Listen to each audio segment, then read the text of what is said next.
All right. I'm going to inform you guys on some of my NBA favorites and not so favorites. Now, let's go ahead and let's clear this up. I like players, not necessarily teams. All right. So, instead you'll see on my next slide who my favorite player is, I'm sure you can guess, which is why, by default, I would root for this team over all others. Steph Curry, favorite player. Not just because he's good, but because he's a good person off the court. He won the NBA Finals this year, the Warriors, and like 2 days later was in another country and on a mission trip. It was pretty awesome. Steph Curry is point guard for the Warriors. That's Steph Curry. He's number one. He was the MVP of the league this year. He's been in the NBA for 7 years, and he was always told he's too small to play in the NBA. I'm going to go ahead and say that's not true. He was, however, he had ankle injuries, and he sat out for most of his, I believe it was the 2011-2012 season. He only played about 35 games, which is pretty terrible.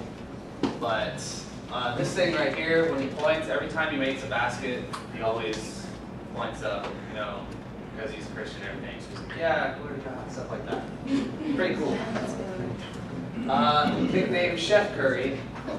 I always knew that they called people chef who were good, but I never knew why. But it's for their ability to cook up shots. He has the fastest shot in the NBA. It only takes him about 0.4 of a second to actually shoot the ball when he catches it. It's pretty awesome. He holds the record for most regular season three-pointers made at 286 and most postseason three-pointers made with 98. Both of those were set this year. And the postseason three-pointers, he almost doubled the guy in second. So that's how good of a shooter he is, which is why he's called the best shooter of all time. People still debate it.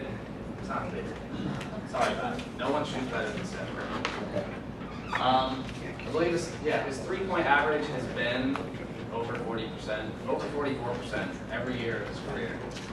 His highest being almost 46% 2 years ago. And that's his daughter, Riley Curry. Anybody who watches the NBA knows that she is adorable and hilarious. All right. I am so much about dunking the basketball. This is my favorite dunk of all time. It's called The Death of Brandon Knight featuring DeAndre Jordan. That is really what it's called. In a game with the LA Clippers versus, I believe it was either the Pistons or the Nuggets that he was on, he decided with his like 6'4" self that he was going to jump against this 7-foot tall guy. And as you can see from different angles, he got wrecked, like destroyed. It's embarrassing. Like what had happened was they set a pick and roll, for anybody who knows what that is, and then Chris Paul threw a lob, and he just destroyed his life. Pretty much killed his career. There's a lion. Also, it doesn't help that Brandon Knight is just on the wrong end of everything. Like in the sophomore game, he got his ankles broken by Kyrie Irving.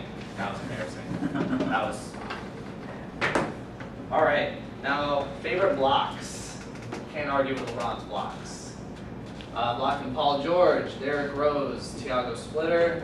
This is at the Olympics. That guy, I don't think he's allowed to play for his country anymore. Dwight Howard, 7 foot tall, blocked by LeBron. This one right here, that was embarrassing. Like you can just see that this poor little guy was trying to just attempt a layup, and LeBron just smacked it out of the stadium. This was during the finals. That guy's also like 7 foot tall, and he just jumped straight up and blocked him. It was brutal. I'm sure he got hurt after. That he lives in the hospital, I swear. Paul George, I'm surprised he didn't get broken during that. Dwight Howard probably cried a little bit after. Not so favorites. I'm sure you can guess this is probably my least favorite player in the NBA. This is Matthew Dellavedova. This is Matthew Dellavedova right after he got signed to the Cavs. This is a baby picture, Matthew Dellavedova. And here's him posing with my other least favorite player in the NBA, Carlos Boozer. You see, they had a theme day where they wanted to be like each other. Yeah. Anyway, all his stats are just, you know, trash. He's garbage. He's the worst player in the NBA. Try to argue it, you can't. When you, All right. This is my favorite slide. Okay, people that are like, oh, LeBron has nothing on Michael Jordan. I'm gonna say he has something. One less attempt, one more make, same amount of buzzer beaters. So, he actually broke this record this year in the NBA playoffs against the Bulls. He hit a buzzer beater, and it was pretty awesome. And then this stat popped up everywhere. So there goes your record, big man. People who just hop on the bandwagon for Michael Jordan, they don't know nothing. 6 for 6. I mean, sick. Oh, all right. Hey, I got another slide for you. Oh, let me. 6 for 6. Why don't he sit down? He's not the greatest player then, because Bill Russell has 11 for 13.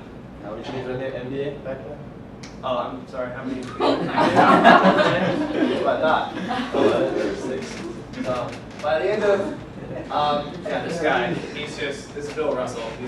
They're gonna go by rings. He's way better than Michael Jordan. play for But, the Celtics. so, LeBron James, by the end of his career, debatably will be the best. I won't say he'll be because he could blow his ACL and die tomorrow. But he could, sorry. But if he keeps on the path he's on now, he'll be the greatest player in NBA history by the time his career's over. So yeah, that is my speech. All right. Something there.